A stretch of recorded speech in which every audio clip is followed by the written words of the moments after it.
And also, I almost clicked leave meeting because I was so anxious.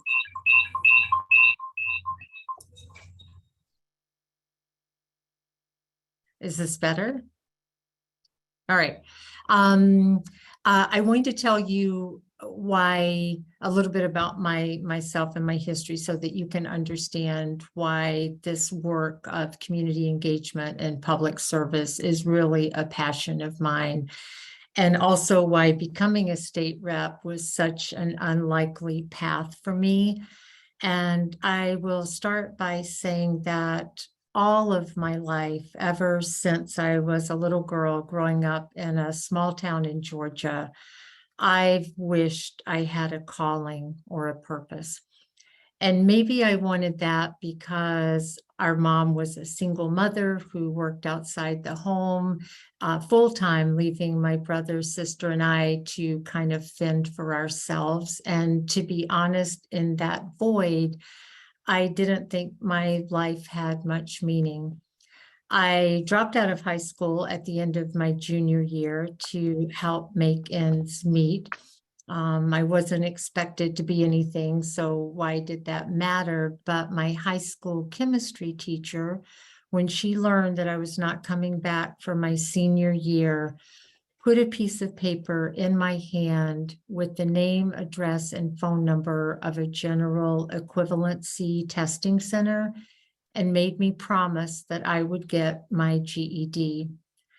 And that piece of paper set me on a very different path than I otherwise would have been on as a dropout. And I believe that the smallest things can change a life. So I got my GED. I went back to school at night to work on getting my college degree. I moved to Massachusetts. I started a writing and consulting business for Digital Equipment Corporation. I met my wonderful husband and best friend of almost 30 years. We have two amazing children.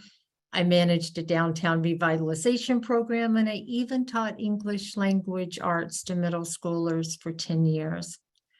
My life had turned around, as you can see, and I really did feel very blessed, but running for state rep never occurred to me. As I said, the smallest things can change a life. And in this case, it wasn't a sheet of paper, it was a sandwich board advertising a gas pipeline meeting in our town. I was so shocked and I was so stunned. And I went to that meeting and I became one of the leaders in that movement. I traveled from Deerfield to Dracut, all across the pipeline's path. I sat in church basements and community centers and people's living rooms, and it was here that I saw firsthand the power of community engagement. And there I saw that there was a power in this form of politics, the politics that's built on conversations and communications and commitment to goals. And seeing that energy, being a part of that energy, I knew, I understood, and I realized that I had finally found my calling and I had found my purpose, and that was in public service.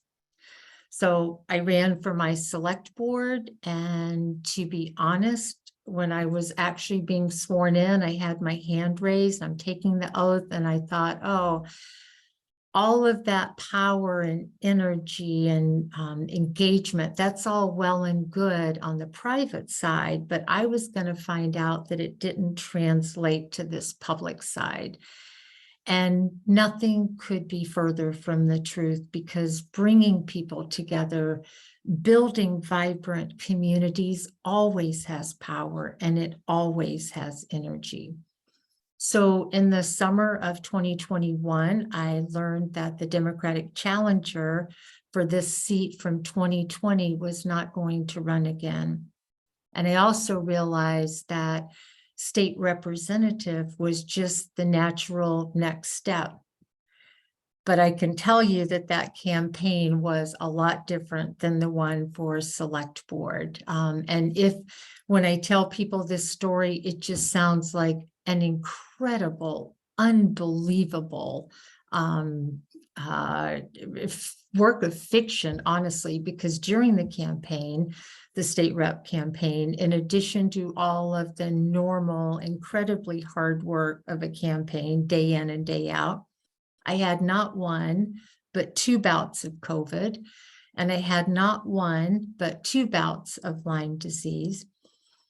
But I came to see that those challenges and that whole campaign of a year and a half was nothing compared to the second campaign that we then ran from November 8th to January 18th. And those 12 weeks seemed like the past year and a half. And just as a summary for those of you who don't know, we won the general election by 17 votes. We were immediately challenged to a district-wide recount. So we set about gathering volunteers and trying to plan over 100 volunteers to do these 6 different town recounts. I was in a serious car accident where I broke 3 ribs and fractured my pelvis and was in the hospital for 3 days. So I missed all 6 of those recounts. And even though I heard horror stories about what it was like watching one ballot after the other turn over and you're up and you're down and you're up and you're down, I still think that waiting at home for hours was the absolute worst. But we won the recount. So that was victory number 2. But was that the end? No. Next came the court challenge. And in the midst of that, the recount results were turned over to the Secretary of State and then to the House of Representatives. So now the court said they didn't have jurisdiction. So now I was thinking I was going to get sworn in. And I have to confess, I'll be curious to see how Kristin describes this, but it was quite a blow to learn on New Year's Eve in a phone call late at night that the House was not going to seat me or Kristin. We did decide to go to the State House on January 4th to watch our colleagues be sworn in, but it was a bittersweet day, I can tell you. And the final chapter in that book was that waiting for the special committee at the House to have their hearing and render their verdict about whether to seat me, which happily they did agree to do that.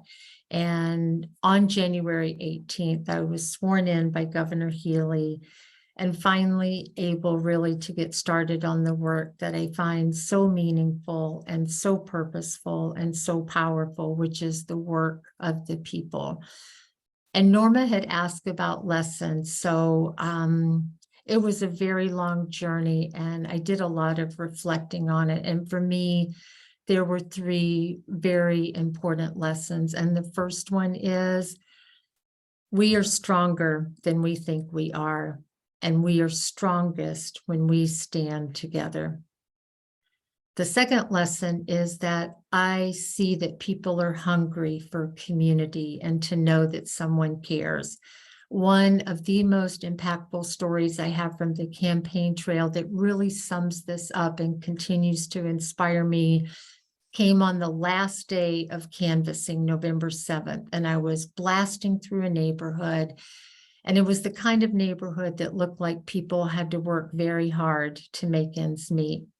And I knocked on this door, a woman answered, and she had her arms crossed. And, she was just very rigid. And I introduced myself and she immediately said, well, I don't even know if I'm going to vote because what difference does it make? But she kept listening. And we kept talking and I started to notice a change in her. And at some point I realized her arms weren't crossed anymore. And then suddenly she seemed interested and she started asking questions and she told me a little bit about herself. And when I turned to go, she took me so by surprise. She stuck out her hand to shake mine and she said, "Thank you. This made such a difference." And I will tell you that this election was never about me. It was always about us And it was all of us, who made this historic victory possible of flipping a seat after 40 years.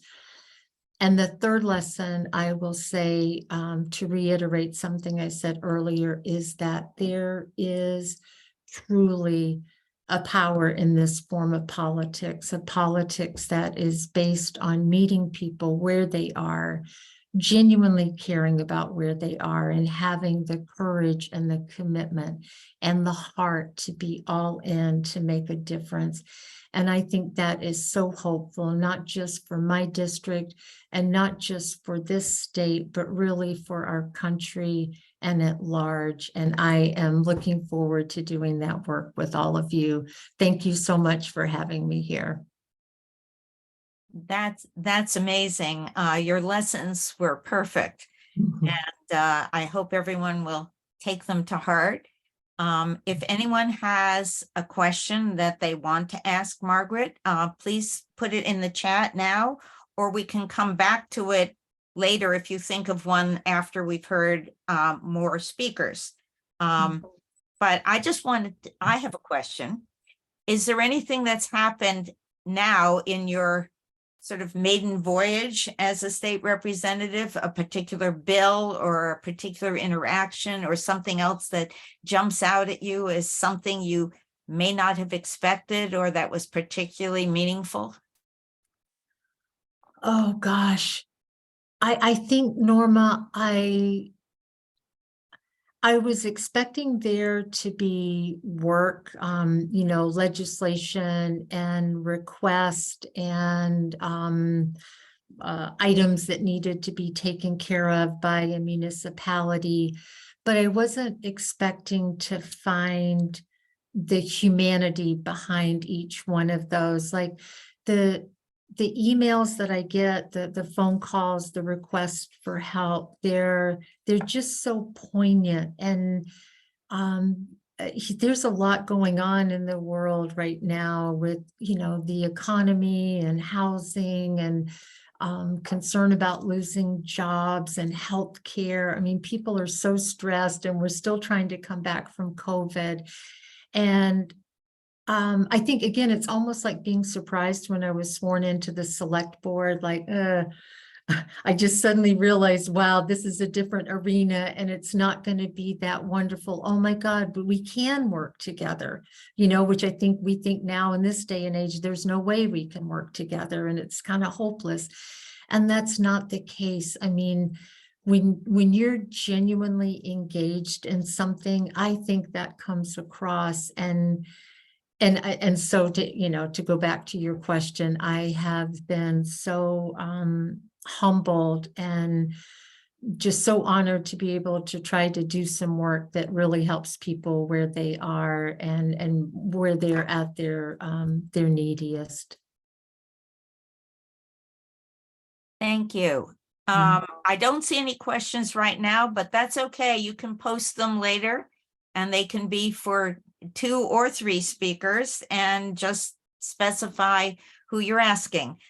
Thank you very much. That's a wonderful start for us. I should also remind all of you that Hannah Benson is here helping us run this meeting on behalf of the state party. And we really appreciate her help in keeping us on the right track. And we also should thank Bree Bristol, also from the state party, who made the nice graphic that we've been using in social media. So let's jump over to our next speaker, Representative Kristin Kassner, who represents the 2nd Essex District, I believe lives in Hamilton. Am I correct? You are correct. Okay, so if we can spotlight Kristin, and let's hear from you. So first I want to thank Margaret. I'll get into it a little more, but we had a journey together that was difficult, new, surprising, and as difficult as it was, I was not used to seeing myself in such a large screen. I was so happy to have Margaret with me and that we were there together. to be there for each other. Anyway, and Margaret, thank you for your story. we get to know each other better and better as we continue to kind of hear ourselves tell our stories. And I'm so glad for that. And again, anyway, I'm just getting kind of emotional going back to these moments that we both shared. So, but overall, so I'm Kristin Kassner. I am the state rep for the new 2nd Essex district. We were the 4th Essex. The 2nd Essex is now Hamilton, Wenham, Ipswich, not Wenham, sorry. Hamilton, Hamilton, Ipswich, Rowley, Georgetown, Newbury, and Topsfield Precinct 1. I've spent my career in planning and community development. I do live in Hamilton with my husband and 6-year-old son. I've enjoyed my job for the 20 years that I've worked with communities. And what I did realize, though, was there was a lot of things happening at a policy level that were great ideas, great ideas, great talking points, great things that I was so happy that our state was talking about. But as they landed at the local level, both for municipalities and kind of in healthcare level, from kind of on a personal level, was it working on the ground? So I had felt our district, so kind of what drove me to run were a couple different reasons. One, our district was changing. The newly elected rep of the 4th Essex, the first Democrat in 100 plus, it's over 100 years for that 4th Essex district. We had Jamie Belcito, who was a woman and a Democrat, win that election, which was amazing. And just overall, the door opened. However, I was at that point up against a 5-term incumbent that had been in the 2nd Essex, although of the 6 towns had only represented 2 of them. And kind of walked in. And I see some of you on the call have been with me this journey. And I want to thank you from the beginning. This kind of crazy idea a year and a half ago of I think I'm going to do it, kind of, oh, okay, really? Because I mean, at that time we were after 2016, we were divided politically. After 2020, we were literally physically divided for our health, and we weren't together. And I think what happened was we started to kind of pull away from community. I spent my career in community and planning, and community, people, ideas change the world and change us and make us all better. And I'd spent my career trying to bring people together. We were at a really weird time, and really wanted to try to be more involved at this level to do just that. And coming out of the pandemic, strive to recognize the exceptional things in our communities, and help provide the tools to recognize those things and come together to empower and strengthen all of us. I also would not be here without the encouragement of my family, my friends. I wouldn't be here without my parents, who are not with us. And I know very few, but people on this call know how important they were to this journey. And I also wouldn't be there without the Mass Women's Political Caucus, North Shore Division, called out of the blue and said, "Oh, we heard you were running. How can we help? We're starting a mentor program, and we'd like you to be in it." I said, "Oh, that sounds great." I mean, this was a month into the campaign. And what was so important was, as a woman candidate, they said, it's okay. It's okay if you heat up dinner. It's okay to get takeout. It's okay if your laundry pile might be taller than you. The world won't end. The dust, it doesn't matter. This is bigger, and we want to help you go for it. And they were right. It didn't matter. And things got, but the things we worry about every single day, especially as women and caring for others, because that's just kind of our default position, that it's okay to take the time and try to do something this meaningful. And that was so important for me, and their help trying to understand what is, what do I need to do to start canvassing? How do I use these programs? And just kind of a group of people. I mean, as you guys all know, the entire world ran for office in Massachusetts, and to find campaign staff was impossible. So I think all of us are here because of each other, and with just help, advice along the way. My campaign team would just say, the most important step is the first one, just take it.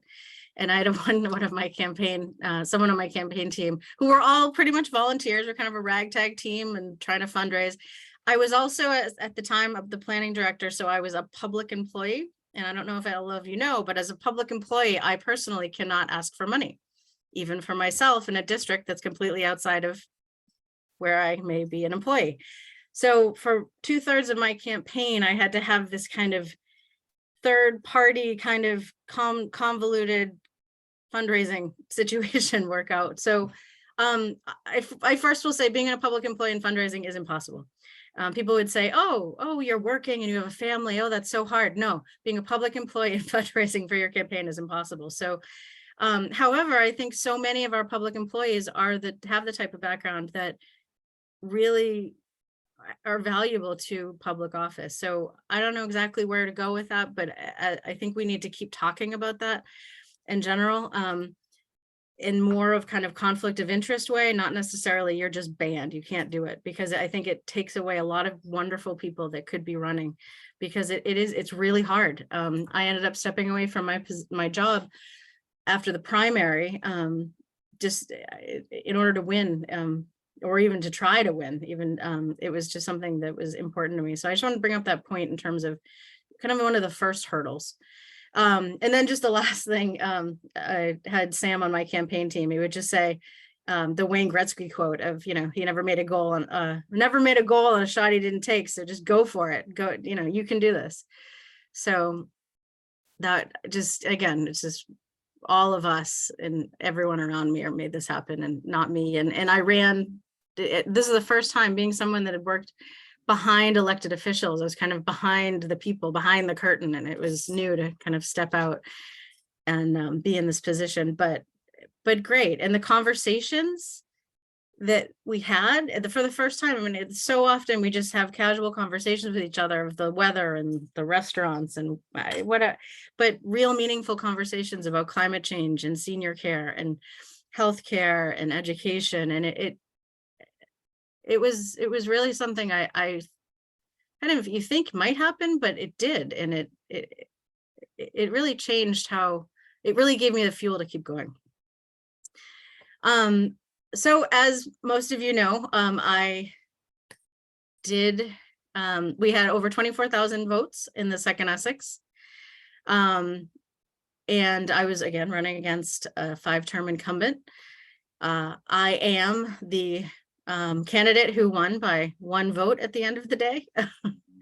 After the election on November 8th, we were down by 10, November 8th, and then after all of the post-election with the overseas and everything that came in, we were down by 10. And it was hard. The town clerks had been running elections since the middle of October. They'd been in it for a month. And to think about doing a recount was, was 10, was it possible? And we contemplated it, and it was on my birthday. We had to get signatures on my birthday on November 22nd. We drove in to Boston and submitted them, but the whole drive, should we do it? Should we do it? Should we do it? I don't know, but we had to submit them. And then that Friday we had to decide yes or no if we were going to move forward. And it was tough because I had hundreds of volunteers during the campaign. It was going to require hundreds of volunteers. I think we had 112 volunteers in total in the 6 recounts that we went through. And it's a big undertaking, as Margaret knows, and I think some of you have been involved in recounts. If you've never been involved in a recount, as it might not seem exciting, it is like something you've never been part of. It's a hand count with 6 eyes. You have a table, you have stacks of 50, you have 2 people, a reader, a recorder, you have 2 other people, 2 people from one campaign, 2 people from the other, a roving attorneys from both campaigns. I mean, there's just so many eyes on every single one of these, and they all took a couple hours each. Ipswich, my largest town, was almost the whole day. But it's quite an experience. I'm happy. The one vote was hard fought.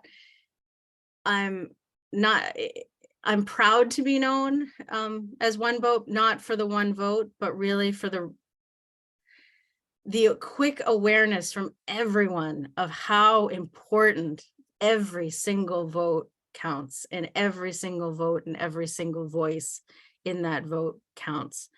And that's really the message that I a couple of days later, I was doing something at the library, and this older woman, very, very older woman, she came up to me, she said, "Oh, are you Kristin Kassner?" I said, "Yes." And then she sat down and she took my hand and she said, "You're going to be lore. People aren't going to know who you are. They're going to not even remember what state you're from, but they're going to tell this story." And I said, "Oh, well, I mean, if that's what this experience in terms of every single vote is so important, and if I can be that in that story that encourages people to get out, I'm happy that that's the case." Margaret and I both flipped seats from red to blue. And I think we're proud about that. And it's not, our campaign wasn't necessarily, against Democrat or Republican. It was, our campaign was just really what's right for the district. And we had an action-oriented base for our campaign. Our campaign was about supporting people. It was about protecting our children, safety, education, health, protecting our decisions about who we love, preserving our environment and local water sources. And, as I've done in my career, supporting our strong communities to help them thrive. And of course, defending our reproductive freedom and expanding our access to vote. I want to thank every single person that was part of the campaign. Every single person made a difference. Every single person who held a sign or knocked a door or called their friend or sent a postcard made that difference.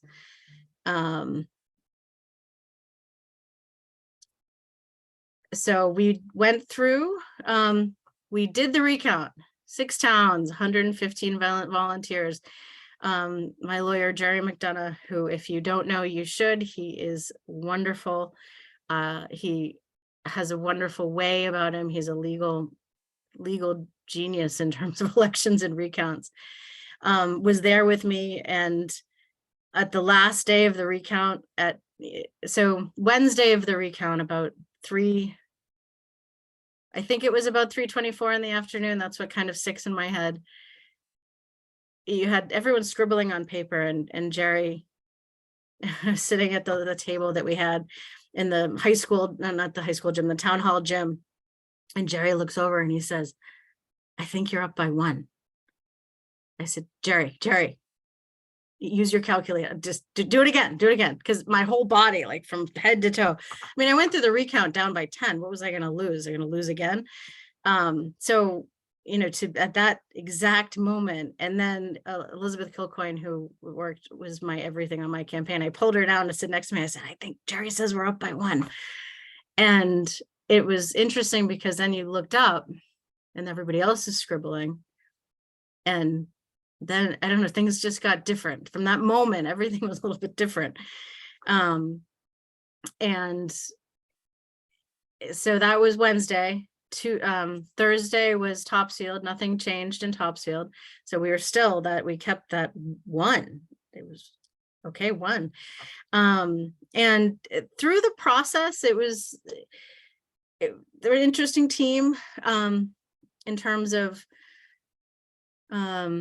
just we had a pretty solid team of volunteers and people that have been with us. Our opponents had different people. There were even some people from the state, the national party up from Washington in some of these recounts, which was kind of odd in terms of at least what we thought was odd to see. So as Margaret mentioned, the Governor's Council so that was December 15th. Later that following week, the Governor's Council certified the election.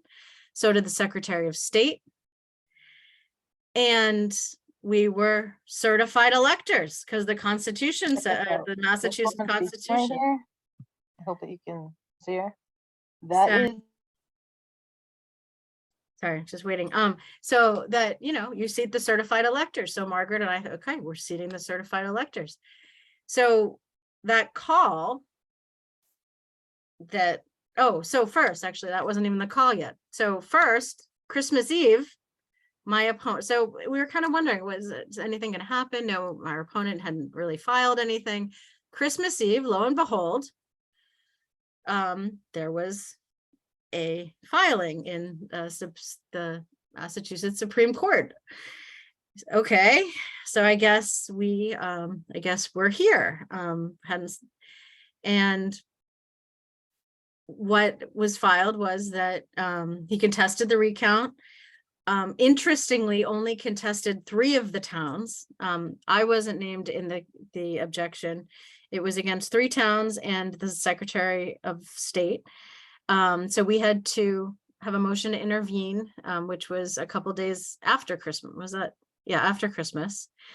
And we were really surprised. We weren't really surprised, I guess, but it was a lot about election, kind of all these crazy things that happened, a little bit of election denial. And as any of you who watched the special committee hearing, human error. So anyway, so that was Christmas Eve, as Margaret mentioned. So on the 27th, we had the hearing. With our attorneys, we were motion to intervene. My attorney made the comment that after the certification, or made the argument, which after the electors had been certified, it was out of the hands of the court, which Margaret had mentioned. But 2 days before, the day before New Year's Eve, I remember I was sitting on my porch. It was somewhat unseasonably warm, and I get a call from Jerry, and Jerry said, I just talked to Dennis, who was Margaret's attorney, and said, I think you should know something. I'm not sure if you're going to be seated. And then at the exact same time, the speaker's office was calling. I said, I'll call you back. And there was a call of, oh, well, we're not sure. We're just calling you, giving you a heads up. We're not sure if we're going to be able to seat you on the 4th. What had happened the day before, which gave us a little bit of a red flag, which Margaret, thank goodness you went in super early to get your credentials and tickets to guest tickets for the inaugural ceremony on the 4th, which I got an email, don't come in and pick up your tickets and credentials. I said, what? Okay, that's weird. But kind of let it sit for a minute, and then quickly understood why that we may not be seated on the 4th for a number of reasons, which were confusing. So I spoke with Margaret. Margaret had 4 tickets, and thank you, Margaret, for letting me have 1. Margaret and I, it was kind of said, well, you don't have to come. And it was, well, of course I'm coming. We're going to be there, and we're going to sit in the gallery, and we're going to support all of our fellow state representatives. And so many of them saw us, knew we were there, gave us support. It wasn't easy. We were there. Again, thank you, Margaret, I'm so sorry that we both had to go through this, but thank you for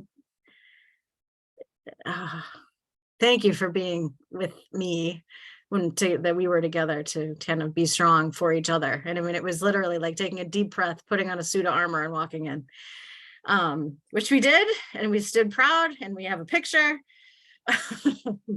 proudly in front of, under the cod, of us standing there. So anyway, saga does not end there. So, so the Supreme Court actually that day, said that it was out of the jurisdiction of the court. So what happened then was there was an emergency injunction to intervene. Before the fourth, the third emergency injunction to intervene, emergency injunction to intervene to stop the certification list from being transmitted to the State House without Margaret or our names on it. At least with Lenny without my name on it. And that also was overturned. So, and what happens then is that, so they get, before anyone gets sworn in, or at this, in the chamber, the special committee was set up. The special committee's first motion was to seat 158 representatives, not Margaret and I, for the committee to review the elections. So we had two Democrats, one Republican as the special committee. And they were appointed. Both of us had a hearing. Was it this? Do you remember what the date was, Margaret? I think it was January. Anyway, it was about a week. You were sworn in a week after, so it was before that. Yeah, I was sworn in the 18th, so 14 days. Yeah. Yeah. Okay.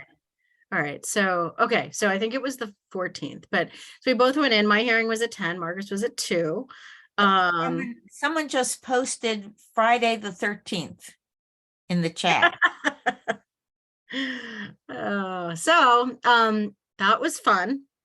But anyway, it was a really telling experience. But the committee, I will say, did a wonderful job with their questions. And then went to deliberate. Thankfully, Margaret were sworn in under unanimous consent, so they didn't have to do a roll call vote, which was so happy to see that Margaret was sworn in. In the meantime, my opponent, went to the appeals court. We also went to the Supreme Judicial Court. All were thrown out because it was already with the special committee. And after, so people were in conversation, and I was getting texts of, how are you doing? Hang in there. But it was kind of this black hole of a time period because I couldn't really talk to anybody. I couldn't talk to the special committee. We were getting very little information, other than, we hope you're okay. We're still working on it. But then there was about a 10-day period, but at the end that it was silent. I mean, it was kind of, do people know I wasn't sworn in yet? And what I left out was the absolute kicker to the story is, and I'll give you the very brief history. I know I've been talking for a long time, but because I know it and it's fascinating. Lenny Mira was sitting, my opponent was sitting in the House, filing bills, doing everything else until such time as I was sworn in. And that provision is called the holdover provision. The holdover provision was created in the Constitutional Convention of 1918, and it came after Essex County race, state rep race in 1915 was a tie and no one sat. And it was a tie, or it was contested, or something happened. So in 1918, they said, we can't ever have that happen again. So we're going to create this thing called, if there's a question mark, we're going to have the person who had the seat previously sit in that seat until it's figured out. In Margaret's case, in the first Middlesex, they were both new. They were both running for the first time, so there wasn't someone who had been an incumbent. But I will say that on the 4th, when everyone was sworn, so my opponent was not sworn in, he was just the holdover. but that was probably the toughest part of everything, especially with needing to file bills. And with the bill deadline on the 20th, I wasn't going to make that. And just kind of, and you know, the reason why was difficult. But now knowing now, so this was 1918 holdover provision. The only other time it has been triggered. So in 1964, there was another Essex County race. And they said, oh, well, what do we do? And someone from way Western Mass said, hey, what about that thing that we put in 1918? And so then they used the holdover provision in 1964. And the only other times that we've had a recount and a state rep race that have come to what Margaret and I have gone through is 1964, 2003, 2011, and 2022. So we, it's, I mean, the gravity of it is so big, but you know, just, we are here, we are history. This happens, and should it happen? Why does it happen? How do we support each other when it does is super important, especially in this group, and supporting ourselves, supporting all of us as women, but more important as all of us. That it is rare, but it does happen. In the recount, as I mentioned, there was some influences that came into this battle that were of the national Republican flavor that we weren't used to in Massachusetts. And I'm not even saying it was my opponent's team. It started to happen, and it started to become part of the dialogue. And we started to kind of fight. When the media reached out, they said, whoa, well, do you know about this election denial and this and that? And it was a place that I didn't really think we were at in Massachusetts. And overall, I guess my message in some of it is that I think this experience was unique, and the way we got through it, that was the strength of all of us. But there's a lot of influences that are all around us that I guess we just need to make sure we know that are happening.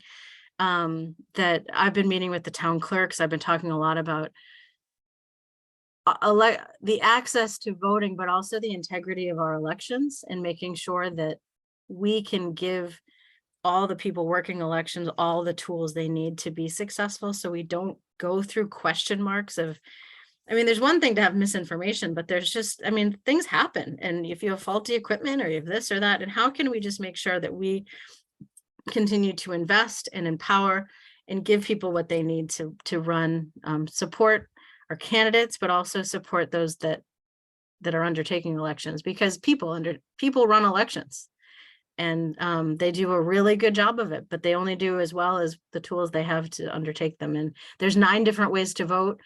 It's not like the old days where you had an absentee ballot or you just voted on election day. There's 9 different ways to vote, 9 different timelines, 9 different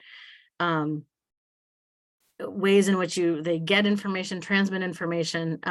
So just, want to recognize all of our town clerks and all of our elections staff and volunteers that do this, and how important it is to just be up on what's going on and respect the work that they're doing, so we can all feel really good about all of this and not go through these battles that Margaret and I have gone through. And I'll speak for Margaret and both because she didn't say it, but there's raising funds for elections, but there's also unfortunately raising funds for legal work after elections. And we're both still trying to do that. It's difficult. We have had a lot of help, but not sure where Margaret is, but I think I can safely say that we're both probably in our elections accounts, probably in the red, still kind of trying to figure this out. Anyway, just the support of all of us. And I'm talking, what is it? Oh, I'm so sorry. I'm talking so much, but thank you for everyone. I'm so happy to have all of you come out. This is a story that's hard to tell. And I'm so happy that we're in. I have been able to file bills. We're focusing on water, infrastructure, housing, economic development,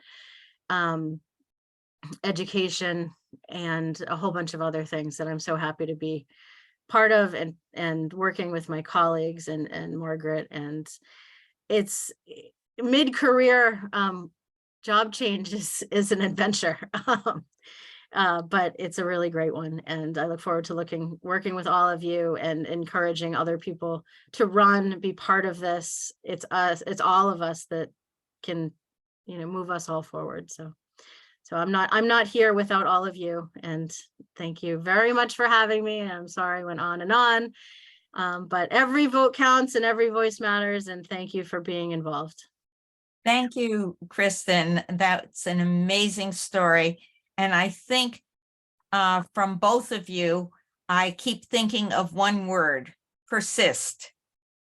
I think that became the word of the day when Elizabeth Warren was interrupted, and you're living that word. So we're very, very fortunate that both of you hang in there through the campaign, through the recounts, and now through the work. We do have one question, but we have a third speaker. So I'm going to tell you what the question is in the chat. It's, I think from the wording, clearly the person asking the question, and it was a direct message, so you can't see it, but they clearly have a point of view. So I'm going to tell you what they're asking about. If you can answer yes, no, or I haven't decided on this particular issue, if there's a quick way that you can answer it, and then we'll bounce it to Margaret also. Someone wants to know if you support the Act on Mass campaign to open up the transparency of the Massachusetts legislature. And the questioner continues by saying, reining in the autocratic power of the legislative leadership, etc. So clearly they have a point of view, and they want to know if you have a position on that particular act. So let's see if we can do that one quickly, because they took the trouble to ask the question. And the other thing for both of you is that one of the other comments in the chat was that people are looking forward to your book that you're both going to write about this, because clearly you had to tell us the whole story so that we really understand all the challenges that both of you went through. So we're honored to hear your stories. And do you want to take a stab at that question? And that's for both of us, Norma? Yes. Yeah. But Kristin, since you're on the spotlight right now, do you want to give it a try? I will. So I absolutely believe in additional transparency. I will say navigating even inside to try to figure out what's happening and when and what. I mean, I think Margaret and I are both kind of wondering, do we actually, are we having formal session on Thursday? What are we going to talk about? I'm not sure, but I think we maybe, there's a placeholder.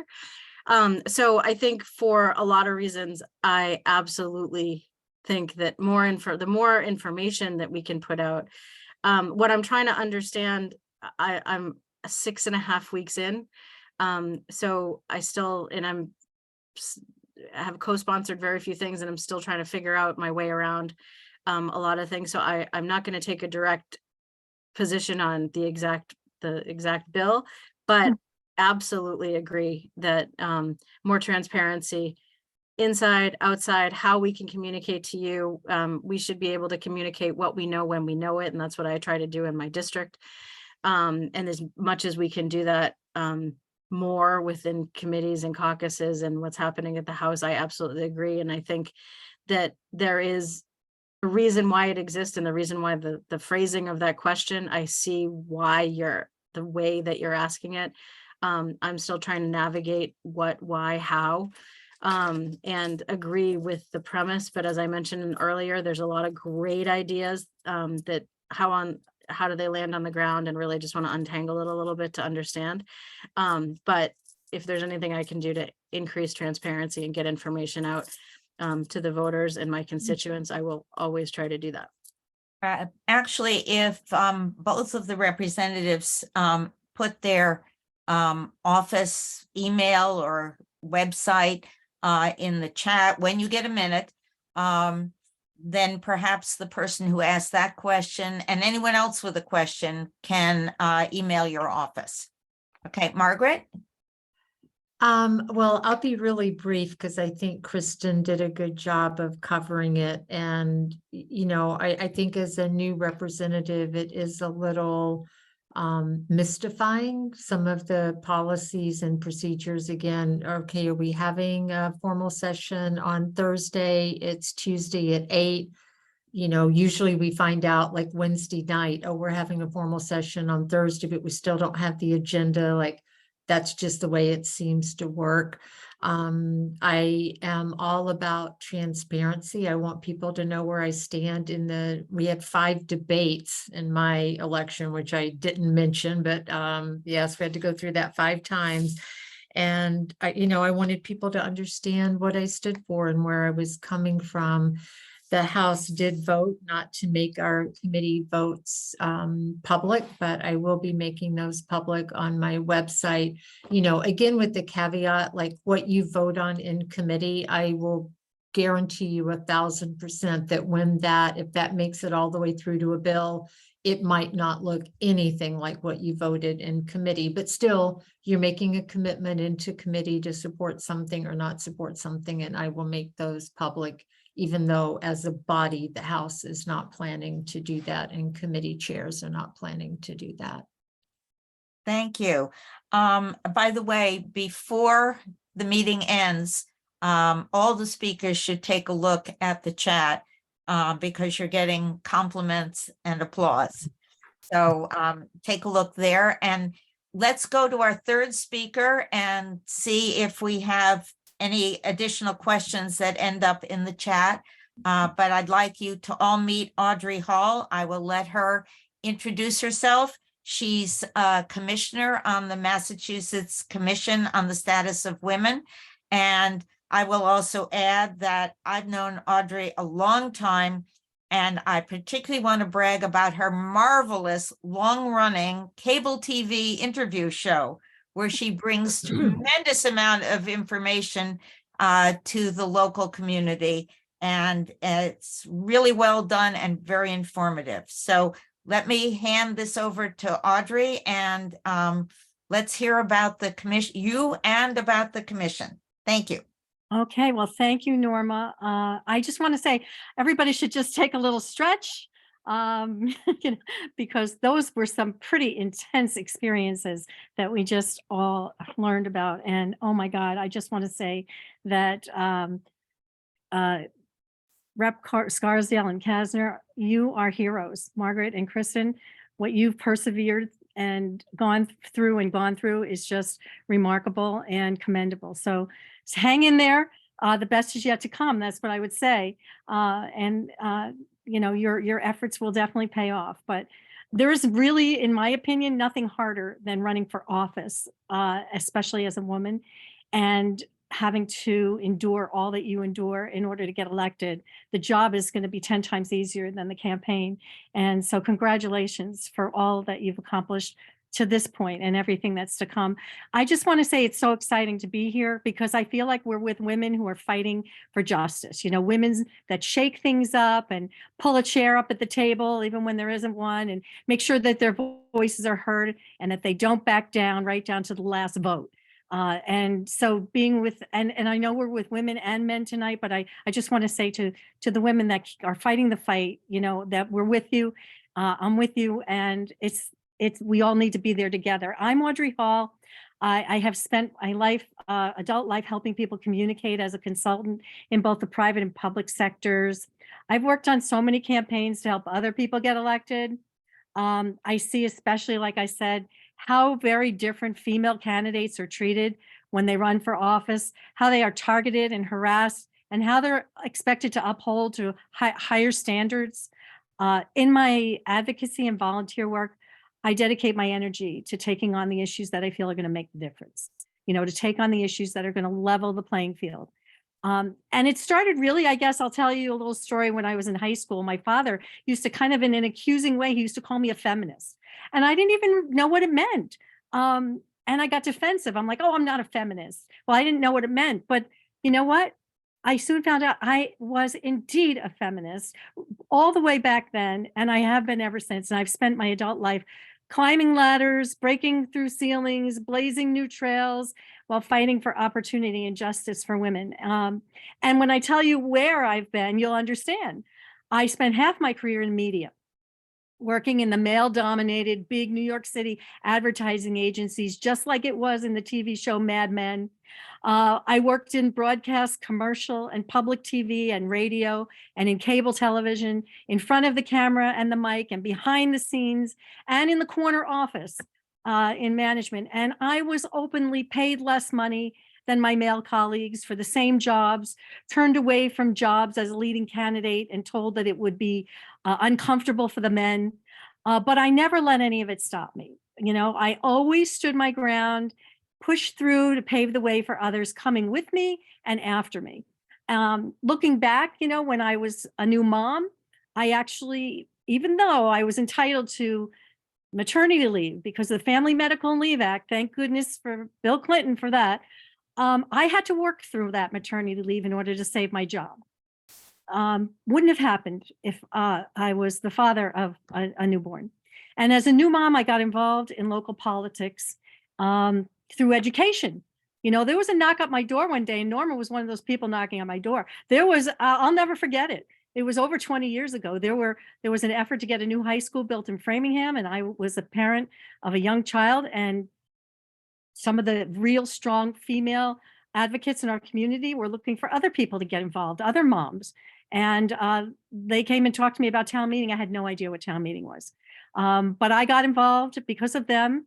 And I started leading PTOs and creating education funding advocacy movements throughout the Commonwealth to change the Chapter 70 funding formula, and then serving as an elected town meeting member for 19 years, 12 of those as chair of the Ways and Means Committee.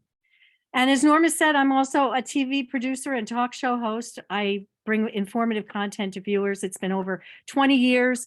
I try to go beyond the headlines and the sound bites so that viewers can get the real deal without the media filters, you know, so they can think for themselves the way they used to after hearing the information straight from the sources and not from the filters that some media provides. And then all of a sudden in 2018, I had known Senate President Spilka through some of our joint efforts. I met her when she was on the school committee in Ashland. And we had been fighting for education funding, working at a lot of the same events, et cetera. And in 2018, she appointed me to serve as a commissioner on the Massachusetts Commission on the Status of Women. And I have to tell you, I didn't even know there was a commission at that time. She said to me, I would like to appoint you. I think you do amazing work. And I said, well, what is the Massachusetts Commission on the Status of Women? So I'm wondering today, how many of you don't even know about it? How many of you don't even know it's there? Because I really want to get a feel for that. But I serve with 18 other commissioners, and guess how we're appointed? 4 of us are appointed by the Senate President. 4 of us are appointed by the governor's office. 4 of us are appointed by the Speaker of the House, and 6 are appointed by the Massachusetts Caucus of Women Legislators, which I hope both Margaret and Kristin will be very involved with because they're amazing. They do great work. So what does the commission do for women? Well, first of all, I hope everybody here walks away feeling that we are so lucky to have a commission on the status of women in Massachusetts, and so lucky to have an administration that's filled with smart, capable women who get things done. We're in a new era right now, and the timing couldn't be better because so much is at risk. You know, we may have a comfort level living here in Massachusetts, knowing we have so much support for women's rights, but we can never, ever, ever take that for granted.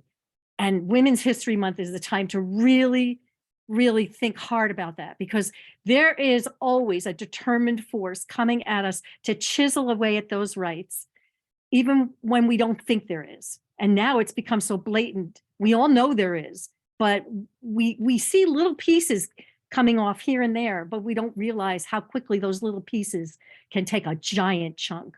And we have to be so careful about that. You know, we seem to be fighting the same battles and spinning our wheels when we wish we were continuously moving forward. And so I'm going to start by taking it, when I talk about the commission, I'm going to start by taking you back to September 5th, 1995.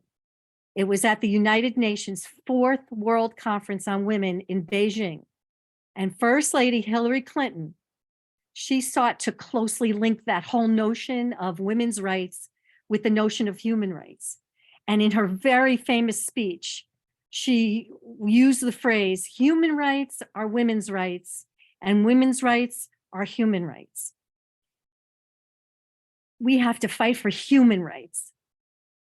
Women's History Month, we can look back on what we've accomplished, but we have so far to go.